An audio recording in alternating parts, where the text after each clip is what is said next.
What's your scary or paranormal story? Well, this happened yesterday, so this is a good time. I work in a long-term facility. It's like a facility that mostly has patients that are ventilated and are comatose, so no one is really awake, especially in the area I was in. Anyway, I was the only therapist there that night, and I had 2 nurses in the ward with me. We kept hearing a child crying, so I thought one of the patients was wheezing and needed some chest physio. So I went to check on all the rooms, nothing. But every time I went back to my station I heard cries. That went on for the whole night. When I asked the nurses, they said it happened a lot in that ward. I hope I never go back there again. Not but my uncle's, who lives in a secluded area in the woods alone. It happened during the winter. Came back from the bar late one night, went through the front door, decided not to hang his coat up, throws it on the dining room chair, sits down on the couch and watches bottom line for the fire score. This was before smartphones. While he was waiting, he hears a noise in the coat closet, decides it's nothing, and goes back to his thing. After finding the score, he turns in for the night. The next morning he finds the closet door wide open, along with the side door complete with visible footprints leading into the woods. Christmas year 2000. My sister died August that year and we shared a room. She was 12. I was 7. I was in my room and I heard dripping coming from my ceiling. Nothing there. A while later, more dripping, still nothing. Late afternoon, more dripping. Now a big puddle of red on my wooden floor. Step that goes up to the attic. Everything completely dry. All my sister's things were right above my ceiling. Never did figure out what the red liquid was. I do homeless outreach. I have seen some dark things, even evil things, but it is always tinged and anchored to the person's humanity. One day though, I went into this parking structure where some homeless people were. The energy instantly changed and it felt like the light dimmed. My heart started racing and I felt pure terror. Anyone who has felt that knows what I'm talking about. I gave my care packages and immediately left. The gaps between the parking structure cement columns had fencing, and as I ran away, one of the people in there came up to that fence and said in what could only be described as a demonic voice, "Stay, stay." I'm not prone to exaggeration, but in their eyes, I saw something. It was like this person's body was behind the fence peering out at me, and behind the fence of their eyes, a demonic entity was looking out at me from inside of them. It really affected me.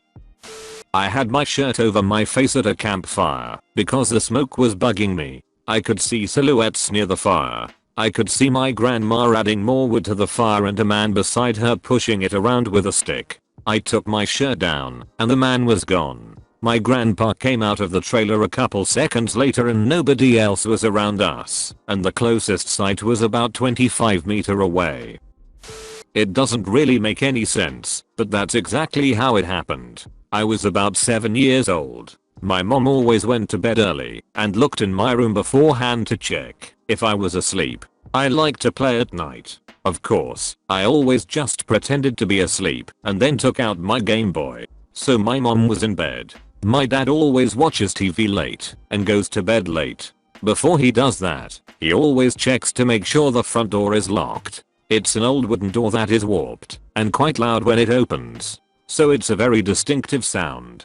I woke up when my dad checked the front door and locked it. After that he came up the stairs and went to bed. After that I couldn't fall asleep and played Pokemon on Game Boy. After a while, I hear someone open the front door, even though it was locked, and stomp up the stairs. My breath caught in my throat. I knew that my parents were in bed. Was the door unlocked? I suspected it was a burglar. I was as quiet as a mouse and listened. And now something very strange was happening, which made no sense at all. The supposed burglar used the bathroom upstairs and left the house again through the front door. The next day I asked my parents if the front door was locked this morning. Yes. I asked if anyone had to go to the bathroom at night. No. I can't explain it to this day, and it makes zero sense. I was definitely not dreaming. So, I had one of those things as a kid, where you put a net above your bed, and when you look up you see stars. The first and last time I did that, I woke up very late in the night. It was pitch black, but somehow I still saw a silhouette sitting on the edge of my bed. What scares me the most is that it looked identical to my grandmother. A little background. Before she moved back to her original house, my grandma lived in Tennessee. When this occurred, she was staying at our house for a couple days. I called my grandma. She had left to go back to Tennessee in the morning and asked if she had been in my room late at night. And she said that she had left shortly after I went to bed and never came in my room. I don't know if I dreamed it or whatever, but I never used that net thing again. And that silhouette never came back. Or at least, I never saw it again. When I was 16 I was part of the Boy Scouts of America. That same year I went to Finland Scout Ranch for my trek. Around the 6th night I awoke. Nothing particular woke me up. At this point in my life I woke up every hour on the hour. I guess good timing, when I reflect on it. As I was trying to get back to sleep I heard shuffling and stomping of feet. Nothing to worry about it. It must be one of our scout masters going to use the restroom and his grogginess is getting the better of him. That was until my assumed Scoutmaster Bob grunted a deep grunt. That was when I realized that this was indeed not Scoutmaster Bob, but instead Black Bear outside my tent Bob. The first thing they tell you if a bear was near you is to start talking loud. Nothing specific in particular, since it's just to let the bear know that you're here and that it shouldn't be, but they tell us to sing happy birthday if we come up with nothing to talk to Bob about. And as a 16-year-old boy who woke up in the middle of the night to a bear outside his tent, you can bet I sang happy birthday like a champ. I nudged my tent buddy awake, and he got the gist pretty fast when he understood why I woke him up while singing happy birthday. It was indeed not his birthday. In short, the bear ran off, and you bet I went back to sleep cause ain't no bear going to make me lose my precious golden sleep.